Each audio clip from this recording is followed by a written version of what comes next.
place to be. Analyzing players and the team. Keeping great company in the stream. It's a Murali End. Welcome to the show. We're here when you're high. We're here when you're low. Some days you're happy, some days you wanna when happy it's we when man it's them. It's the same place, Murali End. Sri Lanka cricket we go represent. Go tell a friend.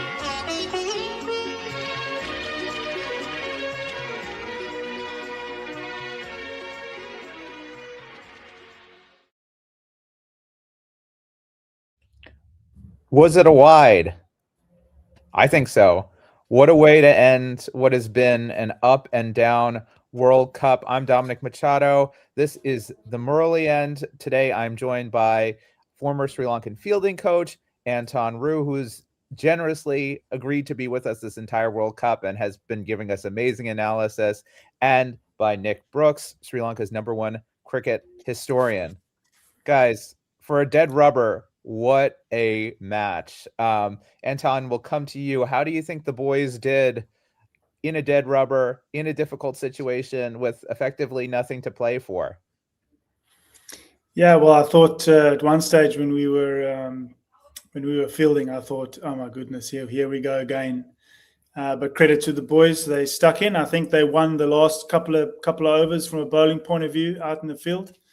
I think Pakistan definitely fell short by a few runs. And then, yeah, what a fight by the boys to get us close. Dasun nearly got the guys over the line there towards the end.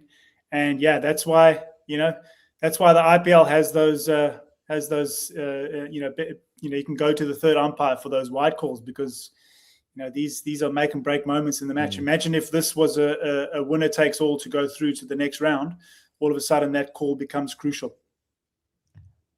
Nick, what did you think? If this is Dasun's last game as captain, last game perhaps in Sri Lankan colors, as many people have been calling for, what kind of legacy does he leave with this match? I mean, if so, what an incredible way to bow out, right? That was thrilling. At no point did I think we had a game on until that over where Dasun took down Usman Tariq. And then suddenly I was like, here we go.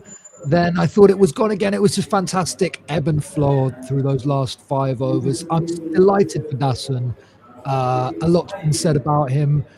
In terms of his captaincy, his leadership, his ability over the past few days, most of it, I think, really unfair. And so for him to come out and show that he's a world-class hitter, fantastic stuff. And I'm delighted for Sri Lanka more generally, just to see fans in the crowd having an amazing time, to see the stadium packed for a dead rubber. There's been so much talk about negativity, about toxicity the past few days. I mean, when you got a crowd like that supporting you, for a game where there's nothing on the line, you have to say that Sri Lanka's cricket culture is fantastic and like nowhere else in the world, right?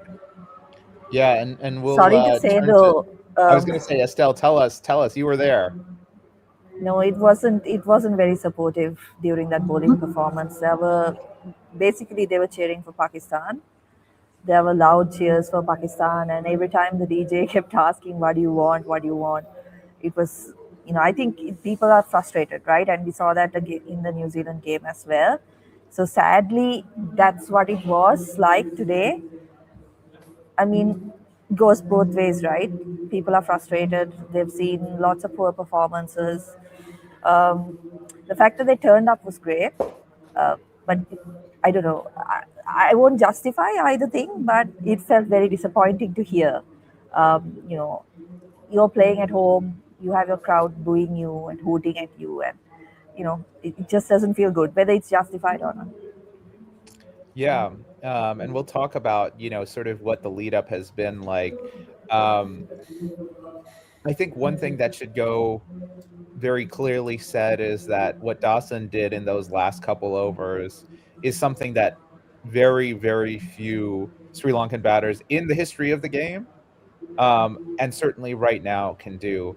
So I just want to say that people have been doubting Dasun and saying, he's struggling for runs, he's not doing much. But at the end of the day, that's why he's in the team. And usually most teams have 2 or 3 guys who can do that. You're not a lone ranger. You're not the only one expected to finish the innings. So it was great to see that that fight from him. Especially at a moment that I think he could be at a low. We saw him in the last press conference, really dejected. What do you? I was curious. What do you guys think of some of the decisions made before the game? Obviously, Kusal Mendes was about to make way because of his injury, but bringing in Jonathan Leonage for this final match, they played 6-5. What did you guys make of that decision? I think you need 5 frontline bowlers on a pitch like this more than ever. I think we've generally been in favour of 6-5, but I think especially on a good batting pitch, you really need frontline bowlers. And I think you saw how expensive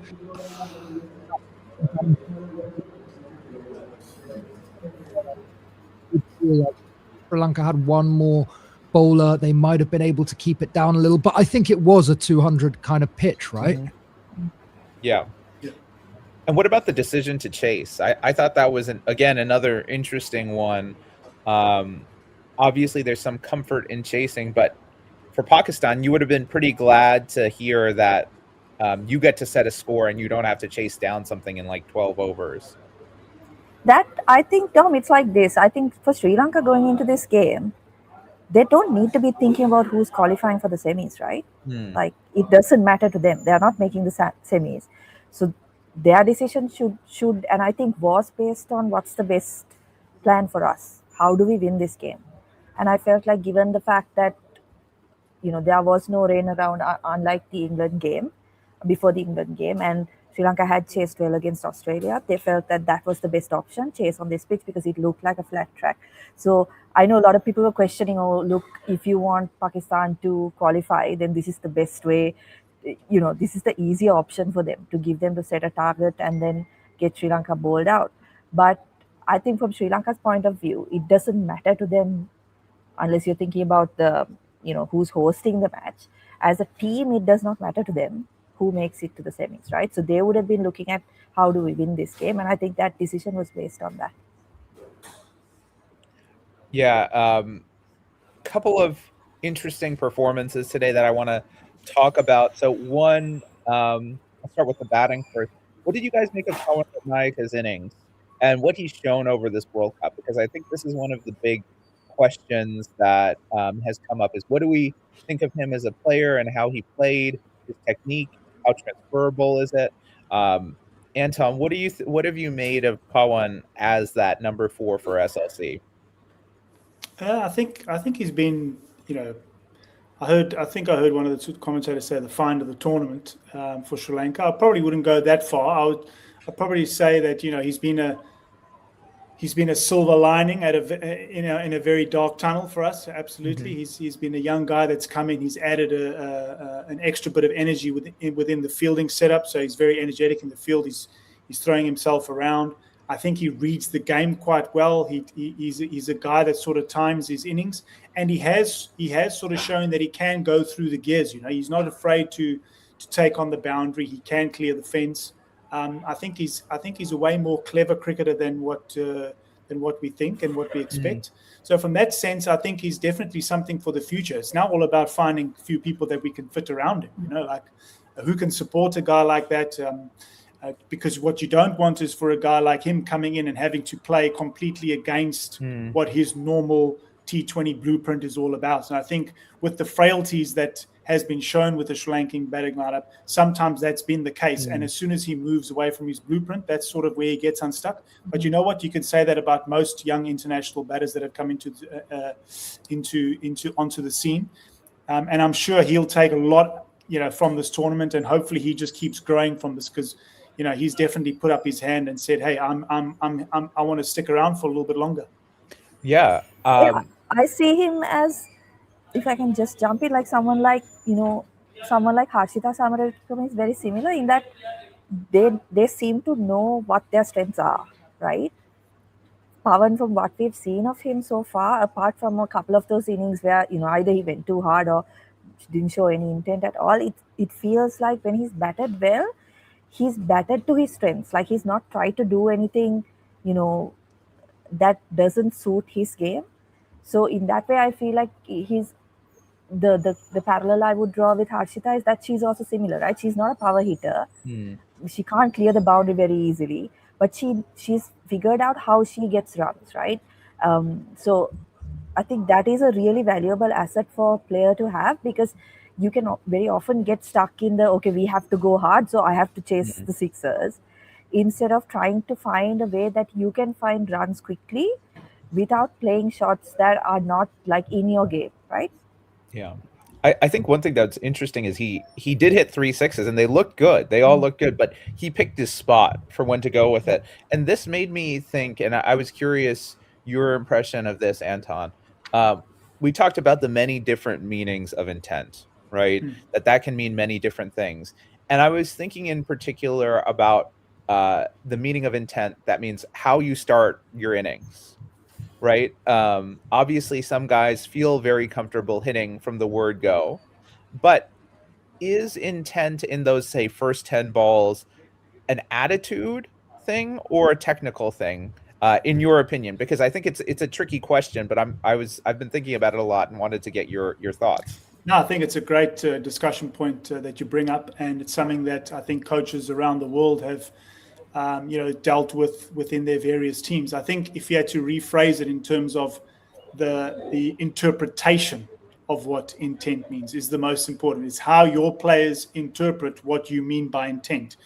And ultimately, in my opinion, I believe that intent has to show its form in your movement. So if you're thinking about scoring, if you're thinking about being positive, hopefully that's going to translate in you moving better towards the ball, further away from the ball, inside the line, whatever. But you cannot just be standing still and hoping for a bowler to give you a bad ball, because if you're going to be playing against some of the world's best, they're not going to give you any bad balls. So in that sense, your intent then gets you to move better. And by moving better, your natural skill will take over, and then you'll be able to put away the bad ball. And once you put away the bad ball, you start getting the bowler off his length, and then you can start playing, the bowlers versus batter game. So for me, there's 2 points.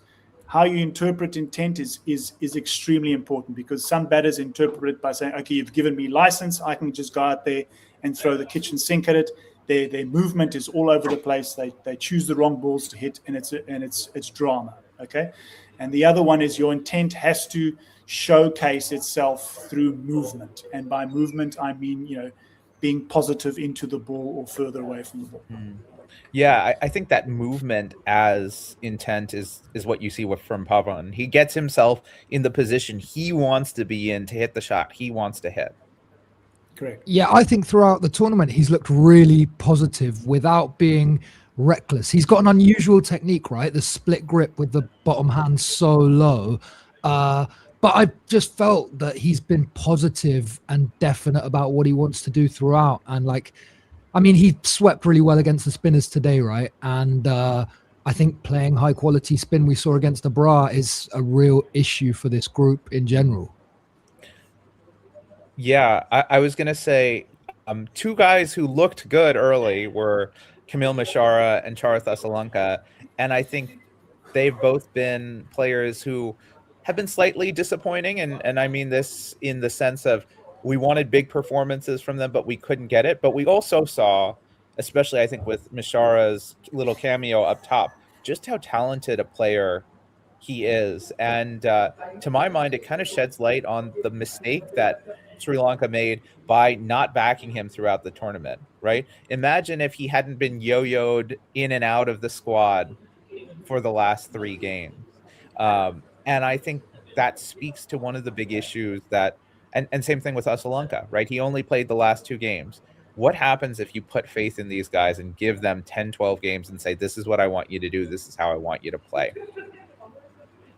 I think that's where your long-term planning comes into play. I think that's where your backing, players have always said, does my coach back me, or does the system back me? Like, what does backing mean? Well, backing means that you give a guy enough opportunities in a calendar year to showcase what he's about in that specific role that you want him to play. Don't ask him to open the batting, then bat 3, then bat 4, then bat 6, then he doesn't play, then he's dropped, then he's in, then he's out. All that creates uncertainty, and what you see then is the lack of intent, because the guy's literally shitting himself, excuse my French, when he goes into bat. And then you see that he's not moving, he's not doing anything, or the conversely, he's doing everything that you don't want him to do. So I agree with you 100%. It's when you decide this is the blueprint that I want us to play from a batting perspective. These are the guys that are best suited for that blueprint. Okay, so these are your openers. These is my number 3. This is my number 4, and then these are the guys that we're going to bat around them. Let's give them a calendar year to showcase what they've got. And in that calendar, you can also upskill them. They can also look back at their games and start working out what they need to work on. It all sort of comes together, doesn't it, Dom? So I was a little bit disappointed of the toing and froing within a tournament. But, those are things that the selectors and coaches have to live and die with. Yeah, exactly. And I think it also gets at, and I'm curious to hear Nick's opinion on this, there's been a lot of discourse in the media about how this is a low point for Sri Lanka cricket, that this is, the lowest point they've ever been. And as someone who has charted the full history of Sri Lanka cricket, I'm curious your thoughts on that, because I feel like I have some strong feelings, but I'd like to hear from the actual historian first. Yeah, I think that's a massive hyperbole and a huge stretch to say it's the lowest ebb for Sri Lanka cricket. I think we'll look back on this tournament and see it as a massive missed opportunity. Because I think Sri Lanka had a really good shot to make the semi-finals here. I don't think New Zealand, England, or Pakistan are massively better than this side. And to touch on Anton's point, I think the biggest change I'd like to see moving forward, alongside giving these guys better batting pitches to play on, is more continuity. We're not quite at, 2017 levels where there were 50 players picked in a year, but it seems like we're not far off that. But no, I'd say it's a long way from the lowest ebb, Dom. I think in that 17, 18, 19, 20 era, the team was much, much worse. You go back to not that long before Sri Lanka won the 96 World Cup. I think the start of 1994, they went to India, lost 3 test spine innings, and then lost 2 test spine innings against Pakistan at home. So there have been plenty of bad days, and the night has often been darkest before the dawn.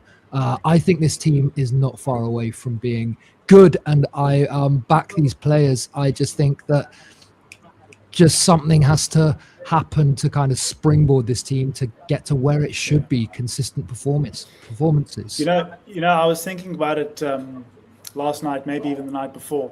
I don't quite really think that Sri Lankan fans know how good they've had it, right? In terms of, if you think about how difficult it is to win a World Cup. I mean, South Africa hasn't won one yet, ever, right? They've only won a World Test Championship, and the World Test Championship's only been going for three cycles, right? But if you talk about how much planning and how much luck and how much effort goes into A, making a final, and B, winning it, Sri Lanka have had it unbelievably well in the past, right? So in the greatest scheme of things, you guys should be happy nonetheless. Now, of course, we all want to win. We get that. Absolutely. But the truth is that at the moment, Sri Lanka is not what it used to be in terms of the generational talent that they have. But in terms of how they've performed in World Cups and how they've done winning trophies around the world, they've done, some might say you've actually surpassed what you're supposed to be doing out in the cricket in the cricket world, all right? So these things do ebb and flow.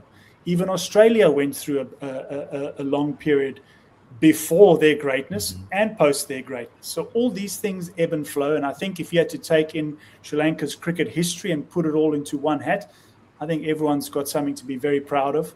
And like I tried to say the other night around, the sense of belonging and those guys should be together with the new generations and trying to raise them instead of everyone pushing them down and saying, look, you're not as good as the 2000s. You're not as good as the 96. We need to just stick together a little bit and help the new generations come through, because other teams are way more well-funded. Other teams are way more well-coached. Other teams have a larger group of players that are coming through the system. So already in that sense, Sri Lanka is a little bit behind. So, give the guys a little bit of credit. And I think they're like Nick said, I think there's still a hell of a lot to look forward to, and that's what should excite us. I was going to say, I want to there's nothing. Go, Estelle, go for it. Yeah. What I was going to say is there's nothing to, Sri Lanka have won all these competitions and had all this success, right, in the past. But we don't really know whether that same team would have been successful in this era, right? So it feels very, I mean, it feels very unfair to compare because the game has moved forward so much, right? As Sangha pointed out on Twitter after that loss against New Zealand, the game has moved forward. And Sri Lanka have fallen back because of some of the policies and some of the ways systems have been run within the country, right? Whereas in the past, like talent was getting you at least to like the 70-80% of where you need to compete. And then of course you have like the Sangas, Mahelas, Muralis who are Sanats who are special talents, who are getting you the rest of the way there. But if you look at it now, talent alone is not going to get you to that level, right? Because everyone is talented. You'll have 100 kids who are as talented as Virat Kohli or Rohit Sharma, who probably don't make the Indian team at all ever, right? So talent is something that in the past would have got you very far in the sport, but as the game becomes more professional, it's difficult to it's difficult to make it on talent alone. So you need to have the systems in place. You need to have the resources, as Anton mentioned, right? How other countries have better resources than Sri Lanka in some areas, right? So you need to get those in place if you want to actually compare. It's very difficult to compare eras because the sport has moved on so much. Yeah. I also think we need to state, right, there's no real analyst in this squad, right? Not someone who does that as a professional thing, right? So the planning and the tactics, as we said, have been poor. The coaching has been subpar, and they've changed coaches so much. Like I was thinking the other day, they hired Julian Wood as a power hitting coach. I haven't heard a thing about him after they hired Vikram Rathore, like, maybe a month or two after Julian Wood was hired. And to me, I look at this squad and I see tons of young talent and players who have achieved, and they've achieved it despite a system that has slowed them down at every stage, right? You see these guys go and play, whether it's in the IPL or whether it's in the ILT20 or the SAT20, and they perform. And then they come back and they play a different way when they come home, right? Our successes are in spite of the system. Our players' successes are in spite of the system. And I feel like it's our duty as a nation to give them the chances to succeed, to give them the infrastructure to succeed, rather than attack them and say, oh, well, they're not good enough, they haven't done this, they haven't done that. It's very frustrating for me because I think the players are feeling hurt, they're frustrated, they wish they had more positive things coming around them, but I think they have been failed by the management continuously. And I really do believe that with the proper support, they can do well and they can thrive. And two things I'll point out. There has been no LPL for how many years now, right? And the last time there was an LPL, Patham Nissanka was not drafted in it, right? How are you supposed to succeed when you're not playing high-level T20 cricket at home? And we'll throw on the pitches, right? You saw how they can play on a good pitch. Why not give them the opportunity to learn that, to develop that, rather than relying on these pitches that have huge boundaries, that spin square for anybody, right? And it's just been a poor setup. And for me, it's got to be take that step back, have that plan for the next 5, 6, 7 years, and move forward confidently, knowing that you've got a serious pool of talent here that, if used properly, can blossom into a world-beating team. Yeah, just to add something on the resources, this is why it really annoys me when like Sri Lanka cricket say they have a profit, like when they give out the financials and they say they have made this much amount of profit and they're richer than this board, and that money should all be going into the resources, right? What's the point of having a profit if you are not giving the resources needed at the lower levels, right? There's no point in it because you're making money to build the sport, right? That's what you're making money for. Yeah. Well, if you look at the Australian model, that they've got a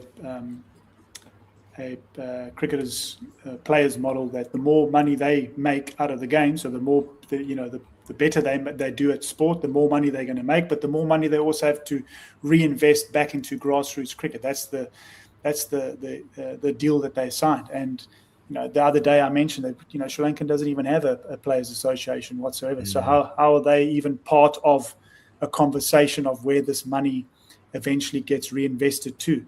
These players don't have any say, So you're at the mercy of whoever's in charge of the Cricket Association at the time. And where does the accountability lies to where that money goes or does not go? And I think that is a question mark that every single Sri Lankan fan should be asking at this point in time, rather than pointing fingers at the team on the field, because they are a result of that.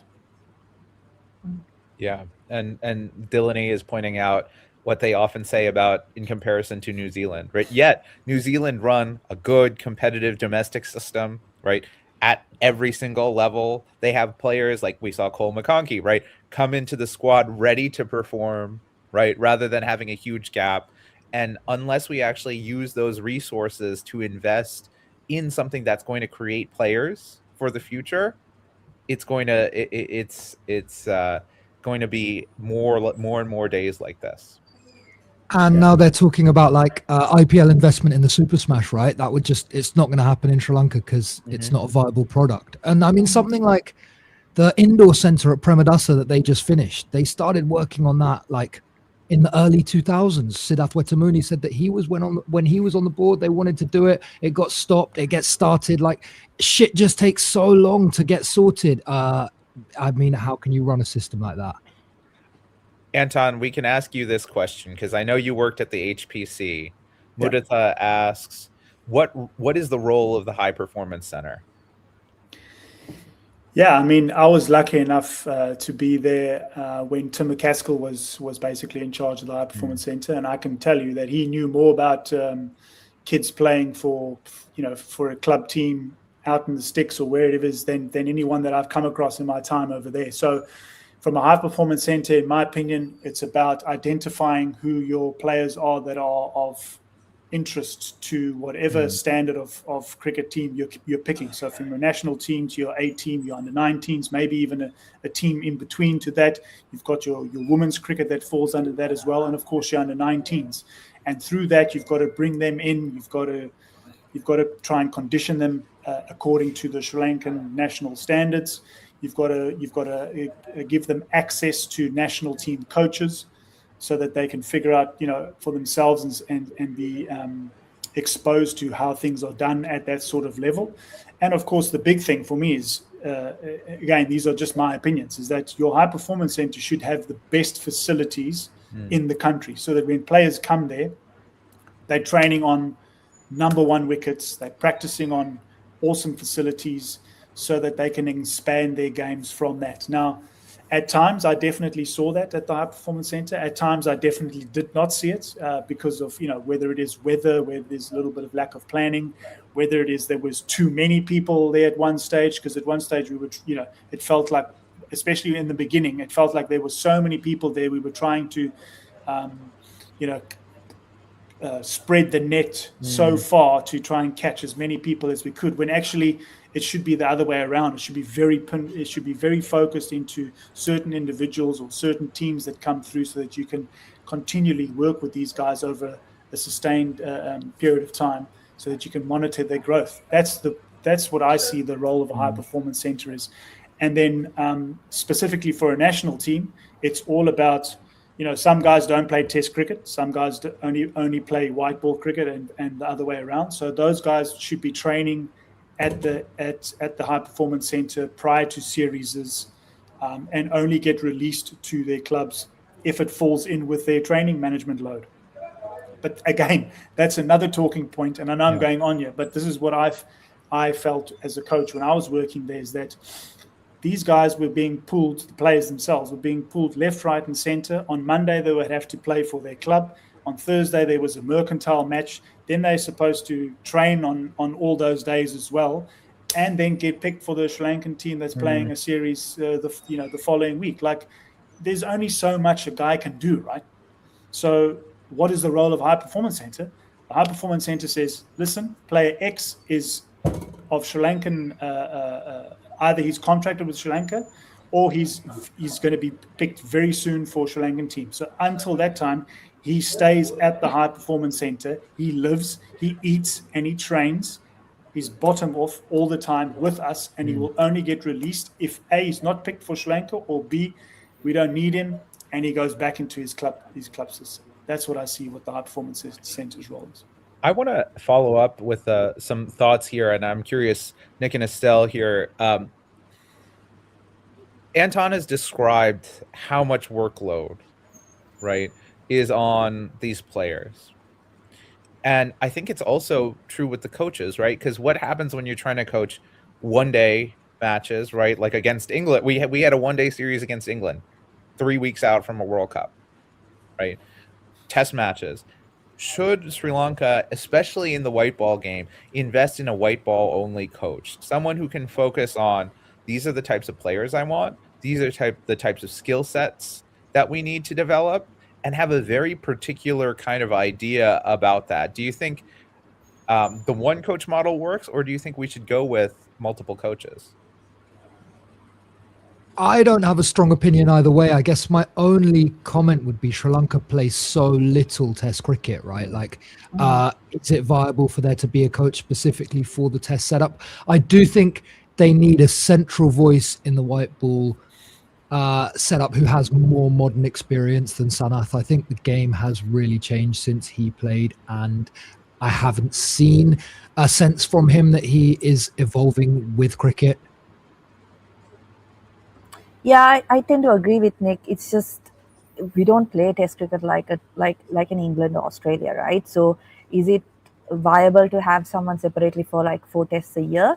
But I do think it might be valuable in the sense that we do have so many players who are format specific, right? Who don't play all 3 formats, or who play only 1 or 2. So in that sense, it might be useful to have specialist coaches in terms of, like, I would say, like, if you can't have head coaches for the 3 different formats, maybe you have like in the high performance center, someone who will focus on the test bowlers, right? Something like that, so that those players also get that specialized training. Because I completely agree with the Sanath point. I don't think there's any anything to say that he should be in a coaching position, whether as a team manager or like some kind of head of cricket, I don't know. But in a coaching position, I don't know whether there's anything to really back up that decision to give it to him, right? So you need people who are in touch with the game and who are moving with the modern game, right? And that's why I know we don't always talk about qualifications and stuff, but sometimes those things are important, because it's a learning that is in an evolving space, right? And it's evolving very quickly. What you did 3 years ago might not be relevant now. You guys remember that the matchups, right? It was such a big deal, like 4-5 years ago. Now you Asia hardly Cup, get to see it, yeah. right? Asia Kind of Cup, got out of the Asia game Cup, completely. Yeah. And I remember there was an IPL when who was the batter? I can't remember. He didn't the premier batter didn't come out to bat because a leg spinner was bowling and he was a right-hander. Because matchups was such a big a component of analytics at that point. It worked, and then slowly the game evolved, batters evolved, things have changed, right? So you need to be someone who is in that coaching space, who will be able to move with those trends, instead of somebody who is not really, does not really have those resources to pull from. And I want to ask Anton this, because he's been in the T20 only setup, whether it's with various IPL teams and things like that, and on a national team setup. What do you see? How, if you're SLC, do you manage the difference, right? Because if you're in a T20 setup, you can focus on very specific skills, right? But if you have to jump from format to format, how do you see that playing out? Yeah, I think so. I was part of the Proteas setup with white ball only. So at the time, they had a split coaching role, and obviously they won the World Chess Championship and they got into the final of the the T20 World Cup, the last one in West Indies, I think it was. Or was it in India? No, it was against against India at the West Indies. So it can definitely work, but I think from that perspective, you also have to find two coaches that are not of the, they don't have massive egos. I think that's important, so that you don't split the dressing room in half, guys listening to this guy instead of that guy. So I think that's very important. And then you also have to look at your playing staff per se to figure out, do they have the emotional intelligence to understand that they've actually got two coaches working on their game in two different or three different formats. So you've got to take those things into account as well. I don't think it is that easy to say, okay, we're going to go with a red ball coach and a white ball coach.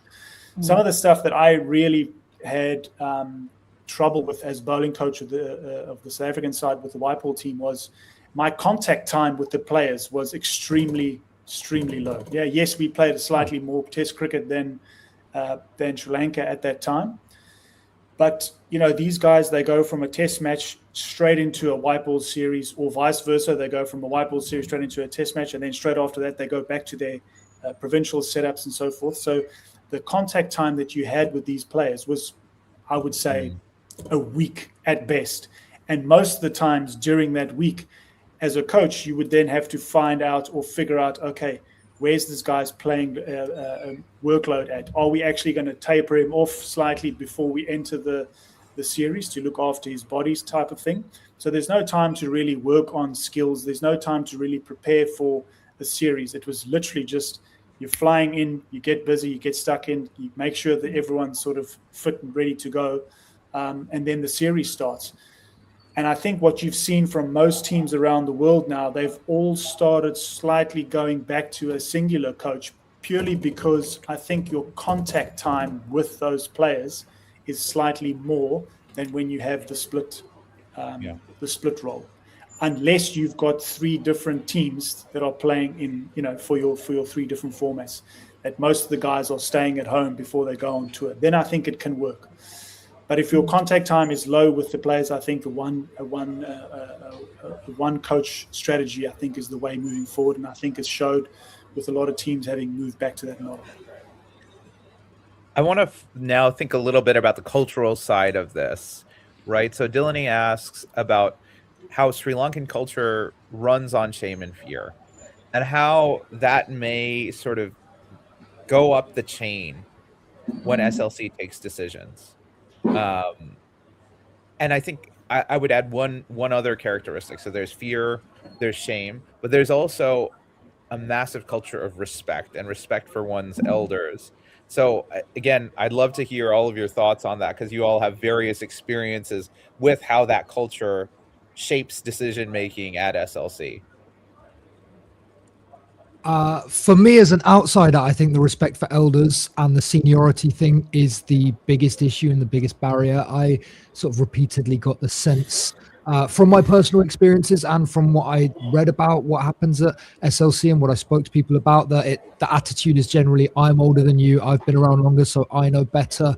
I think that's a real problem and has been repeatedly. It's not a new thing at all. I think the fear of failure is also an issue, and that we've seen kind of repeatedly that like rabbit in the headlights sense that when things are going wrong, there doesn't seem to be that kind of like stand up and fix it. It seems that panic sets in and the perahera starts. I don't quite know where that comes from, but I do feel like Sri Lanka handle pressure not necessarily as well as other teams at time, and that's something that needs to be addressed. I don't know quite how.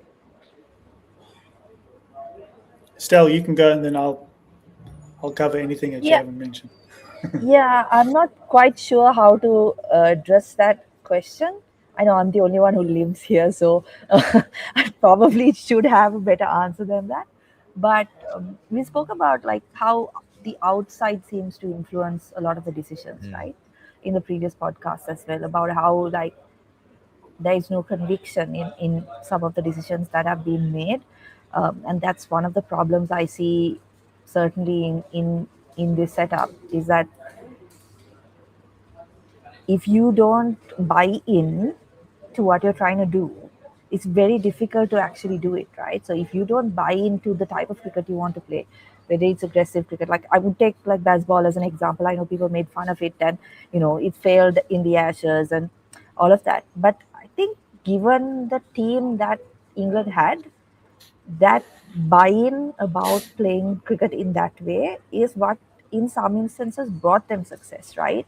Like if you say man to man, if you compare England test team to an Australian test team when this baseball era started, probably they wouldn't match up man to man on paper, but they were able to compete maybe because they all bought into that idea. So I feel like that is one big thing that's lacking in Sri Lanka at the moment, is that there is no buy-in to any kind of strategy like that we see out there, whether it's the 7-4 or the 6-5, or whether it's the playing two fast bowling all rounders, or whether it's opening with Kusal and Patum, or changing that up. I feel like there is no real conviction, and that's why we keep seeing things changing.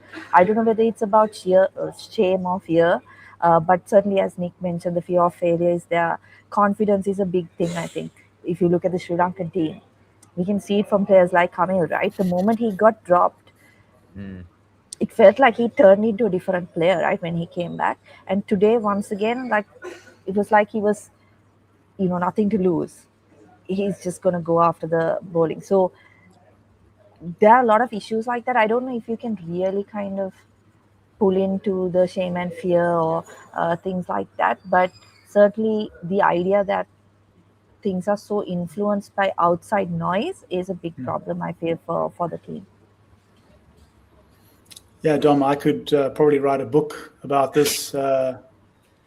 And I've just quietly sitting and going through some of the stuff that I've seen and heard on social media, even on the television in the last couple of days. I think Sri Lanka, and I mean this with utmost respect, guys, and please stop me if you this is a debate, okay? So if you don't believe what I'm saying, you can raise your hand. You can stop me at any time. I just feel that when things are going well for Sri Lanka cricket, everyone's on board, and that's cool. But that's the easy thing to do, right? It's when the poo hits the fan, you start seeing everyone's fighting for a little piece or trying to cause some sort of controversy, and that sort of spreads all over, and that's why you start seeing all these hasty decisions being made. Now, there's a few things that Estelle mentioned there about baseball, but I can tell you, in the midst of that Ashes breakdown, who were the two people that stood up and took interviews during that period? Brendan McCullum and Key. Rob Key stood there and they took it to the chin. Nasser Hussain, one of Rob Key's good friends, was grilling him live on TV, asking him what's going on, this, that. These two guys fronted up for what they believe in because they were the leaders of the team. I haven't seen that once in the last couple of days. In fact, all I've seen is them just one by one sending players to the slaughter, and hopefully they say something stupid, and then that becomes a headline, and it sort of detracts the focus point on what's actually supposed to be the manager, the head coach, the selector's job to front up and say, hey, things have not worked out, but this was our plan, and we'll stand by it and we'll live by it, right?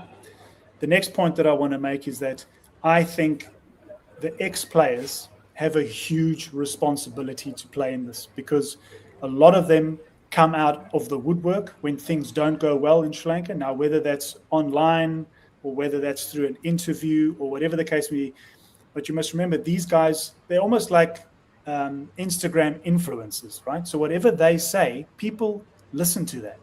And I've hardly heard, Estelle, you guys will know better than me, but show me someone who's actually come out and said something positive about the team. Show me someone who's actually said something positive about where the cricket in the country is going. Every single thing that I read and that I hear and that I see is extremely, extremely negative. Now, yes, everyone's allowed their opinion. I get that. But as an ex-player who holds a huge, huge amount of responsibility in the narrative that gets sown around Sri Lankan cricket, I think you guys should think a little bit twice before you start saying some stuff. And if you are that strongly opinioned, then get your bum off your seat, get yourself into the hot seat of Sri Lanka cricket, become head coach, become a head coach of the A team, become a head coach of the under-19 team, become the head selector or whatever it is. Put your name on the sheet, and let's see if you can make a change. That's what I would say. It's easy to Sorry, support. guys, I gotta run. See you, Estelle. It's easy to support a team when you're winning. But for me, I've seen the true colors of a lot of people and the state of the cricket in the country. When things go bad, everyone's trying to find someone to blame. And I think that's a natural response. Don't get me wrong. But that is where the big boys that have been there and done that, they need to stand up and be pillars of a good example of, hey, just keep things calm. We've been players. We've been through this before. Things need to improve a little bit in the setup, but there are a lot of positives. Instead of adding flames and fuel to the fire. Those are my 2 points that I'd like to make about that. I just want to double down on the facing the media, right? I think Sanath absolutely has to face the media head on. It's too late now. It's too late now. Right. But he never came out. Right. Who came to the press conference? Rene Ferdinands, right, in the press conference before this match. And he sends out his players, his batting coaches. That's absolutely unacceptable. I don't know any other team sport where the head coach wouldn't be expected to go out and face the media after a match. Right. That and even in cricket, generally, that's the case. So I think that is not okay. It's disgraceful. And I think on top of that, as you said, Anton, we've seen low days in Sri Lankan cricket for a long time, and piling on doesn't help. No. And it's piling on the players. It's never, the coaching setup did poorly, or the tactics were poor, or they really could use an analyst. It's always, this player has this weakness. And that's the easiest thing to pick up on. This player can't do this. This player can't do that. And I really think that if they are invested in Sri Lanka cricket getting better, and I'll put out a plea. Kumar Sangakkara, you have been involved with one of the most elite T20 franchises. You clearly have scouted a lot of Sri Lankan players. We could use your help. We could use your insight into how to take this team and use its talents and develop. And I think there's no finer example in Sri Lanka cricket of a guy adapting to the white ball game over the course of his career. He was a very limited white ball player when he started his career. He became a great by the end. His advice, his support would mean the world to these guys, right? But then they hear themselves being criticized. And I get, as a commentator, you have to try to be fair, but you also have to be tough on the coaching setup. And again, I as a fan of many other sports, it's something that's very surprising to not hear the coach openly talked about on by commentators, or come to a press conference or anything like that.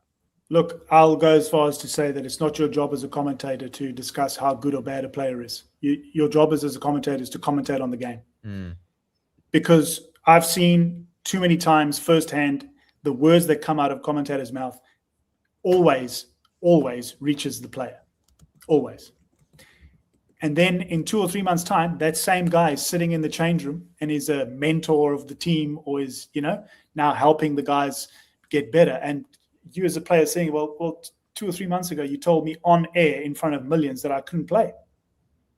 So imagine that setup. Imagine that dynamic that you create as a player and as a coach. So I'm of a huge, and I'll stand by this until the day I die, is that as a commentator, your job is not to create a job for yourself in cricket. Because if you want to, then put the microphone down and come and coach. Your job is to commentate on the game. Tell us what's going on in the game. What is the captain thinking? Who they're going to bring onto bowl? What's the batsman thinking at this point in time? How can he go about scoring runs, whatever the case may be? But your job should not be sitting there slating the cricketers whatsoever, because you don't understand what it's like to be a player in that position, and someone of your ilk, of that stature, is telling you that you can't play. That's damaging, because you don't have to spend any time with that guy afterwards. So your words just flow out there very easily out of your mouth, no consequences whatsoever. But that player, straight after the series, after the World Cup, has to come back into our setup from a coach's perspective, and we've got to pick up that guy. It's our responsibility now from what you've created, from what you've said. So again, maybe I'm coming across a little bit too harsh here, but so many times I feel like the commentators, they slip over that line, and that's a dangerous place to be, I'm afraid. Yeah, it's quite tough. And I think the other thing that's challenging is that, again, because of Sri Lankan culture, these guys have outsized voices. It's not like, if coming back to what Nick's point was in the beginning. So what happens is, and I'm speaking for Sri Lankan cricket specifically, is that these guys that we even I look up to and idolize and have watched as a youngster playing and in awe of how they go about their cricket. When they go about and they are highly vociferous around how good and how bad, especially how bad things are in the game, and then walk into your environment, immediately the players are on the back foot because they don't know if this guy is here to really help us. Can I approach him? Is the environment safe? What am I going to say to him that's going to make him think differently or better of me? So the whole environment becomes a bit tense. Rather than it should have the almost opposite effect, right? When those guys enter the environment, people should be free. People should think, well, geez, we've got some of the best cricketing minds in the country that we've ever had in this change room. It's going to help us. But so many times I've seen those guys walk in and everyone tenses up because of the respect and the influence that these guys have. If they put one foot wrong, they're going to get criticized, and that could be the end of the guy. And I think that's where the fine balancing act around integrity, about how you approach and carry yourself through the viewers online and on TV, as well as then slipping back into a coaching or a mentor role. It's a very, very fine balance and a thin catwalk to walk as a person. And I think the other thing I'll just add in is that the pylon, when things are bad, it's not as if, they're playing well, let's hype them up and talk about what a good player they are. But things are going badly, and then everyone's out of the woodwork talking about how cricket is rubbish. And just to go back to that point on leadership and facing the music, when the test team was over for the England series a couple of years ago, we saw Sanath for one press conference, which was when they won at the Oval. The rest of the time, we got a batting coach, whether it was Ian Bell or the fast bowling coach, or a very junior player, often who wasn't that adept at communicating in English. And I thought that when Sanath came in, he had the potential to be a really inspirational figure. But I do get the sense that actually he hasn't helped the players to flourish. All the reports that we get are that he rules with a really iron fist, right? But that kind of authoritarian leadership style, I don't think necessarily equates to being a strong leader. And I'm not sure the environment over the past couple of years has been right for players to grow. Yeah. So there's a couple of interesting things coming up. So notionally, Sri Lanka have a series against Afghanistan in the next week or so, supposed to be held in Dubai and UAE, but I don't think doesn't sound like that's going to happen, given geopolitical circumstances. But if it does happen, or they move it to Sri Lanka, I'm curious, if you're playing a T20 series, do you go with the players who have just played and say, all right, we're backing you, we're going to build it? How do you approach it if there's no obvious head coach, because Sanath is notionally stepping down? But how do you face a situation like that, where you have a one-off series after a World Cup, and then you're going to have 3 months of no cricket?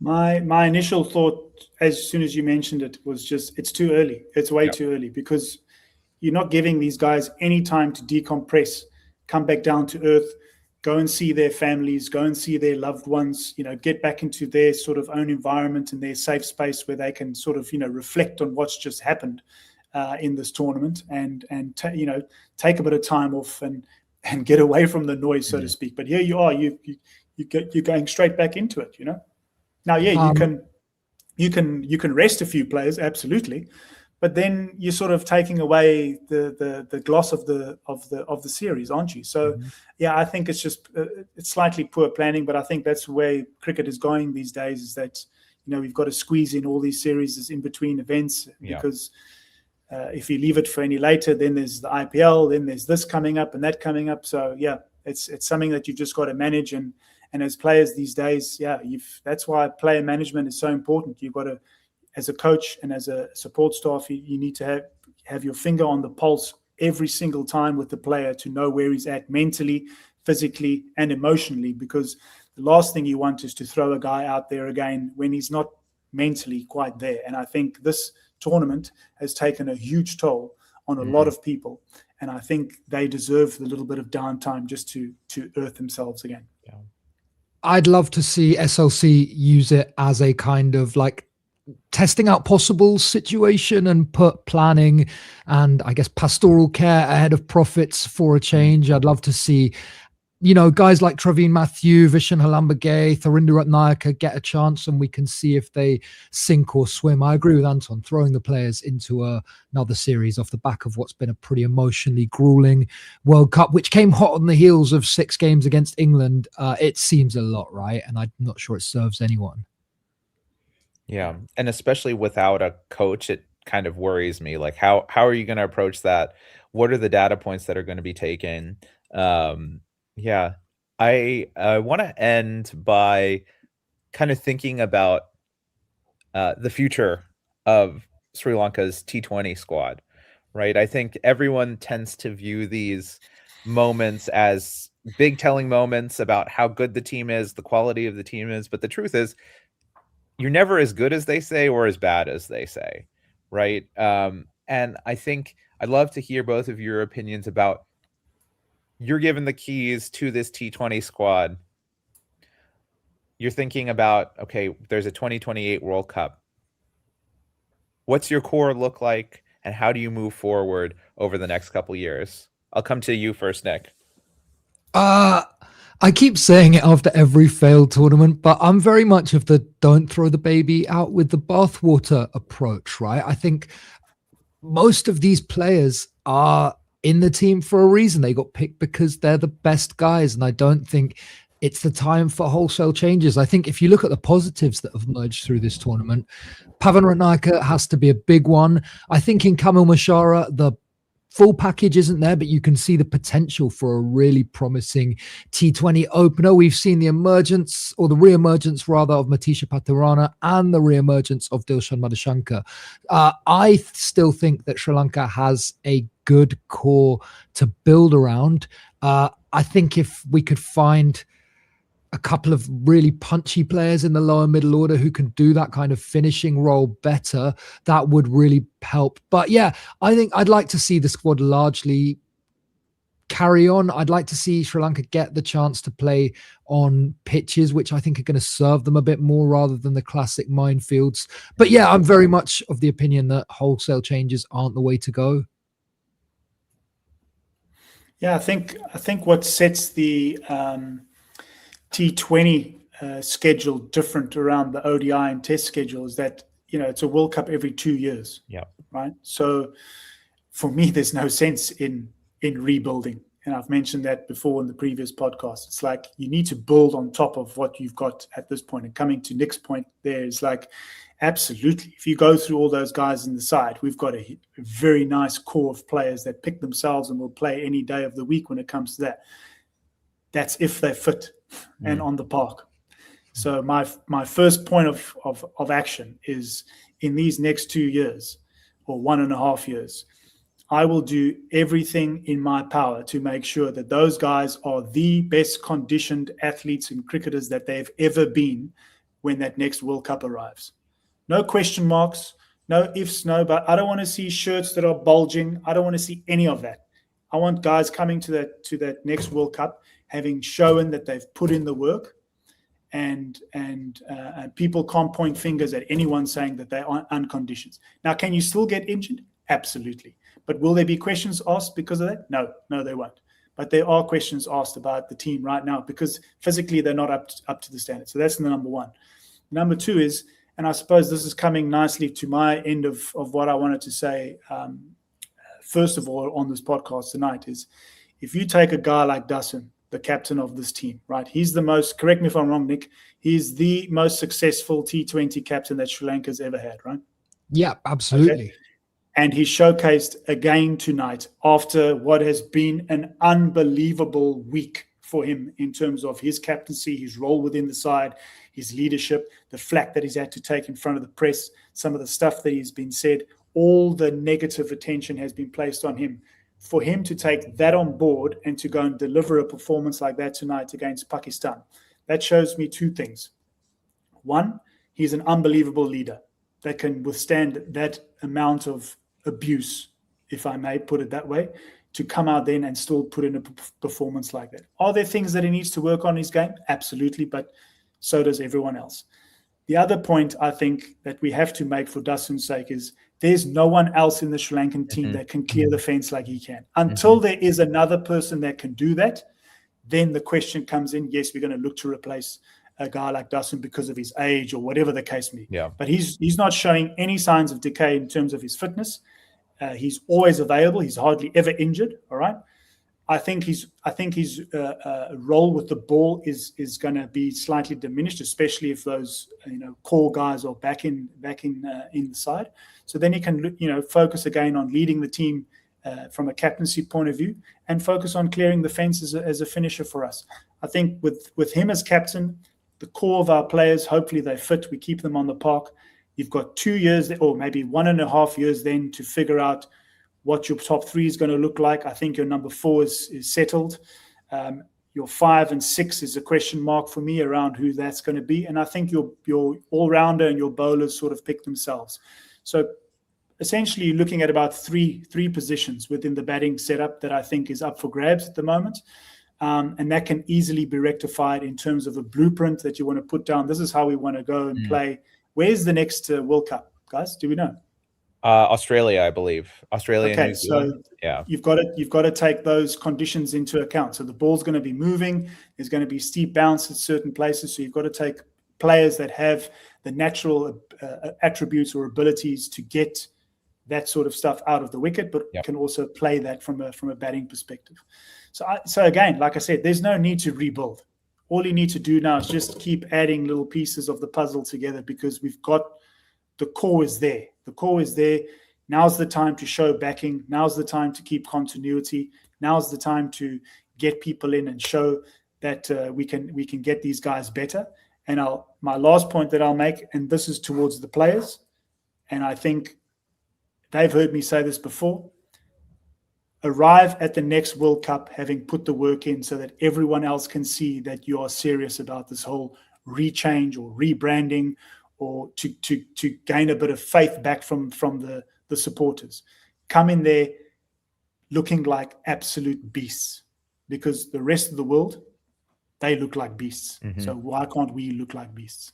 Okay, so from that perspective, I would challenge them with that, but I think we've got enough to work with for the next cycle, for sure. Yeah, I want to kind of compliment a lot of what you guys have said. And this question that Z Gold brings up, do we think Sri Lanka have more talent than Pakistan? I think it's close. I'm not going to opine because I do think it's close. But I think one thing that Pakistan has done between World Cups is they have rethought how they play 20-over cricket. Gone are the Baburs and Rizwans that are striking at 110, 115. And they've identified a set of players who might not be as famed, but players who can fill a particular role.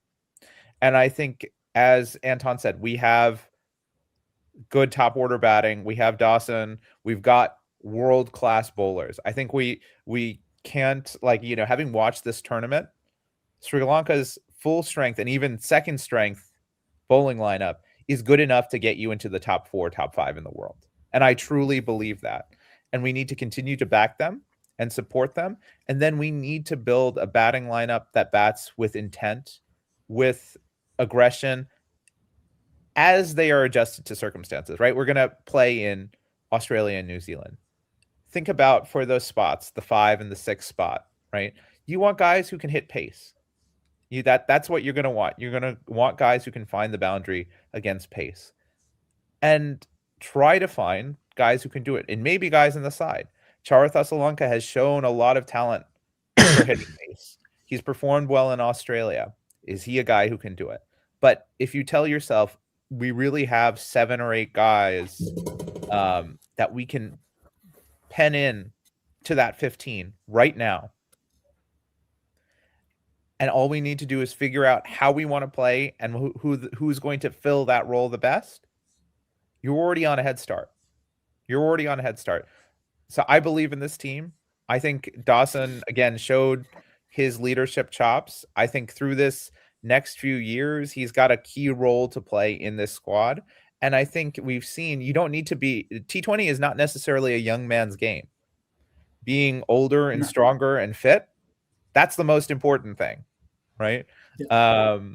And having experience, you can't replace experience, right? Yep. So moments like this, tough games and tight games, games are getting closer and closer and tighter, and all those sort of things add up to each other. That's why if you can keep your core together and build that experience, that's only going to help you make better decisions out in the field. All right, guys. Great conversation. Let's wrap it up. Thank you, Anton, again for showing up after these games, even though some of them were a hard watch. And thanks to Nick for tuning in. We will be back sooner rather than later. We've got some women's games to talk about. We've been the Murali End. Thank you. Bye. It's the Murali End, you're in the place to be. Analyze the players and the team. Keep a great company in the stream. It's a Murali End. Welcome to the show.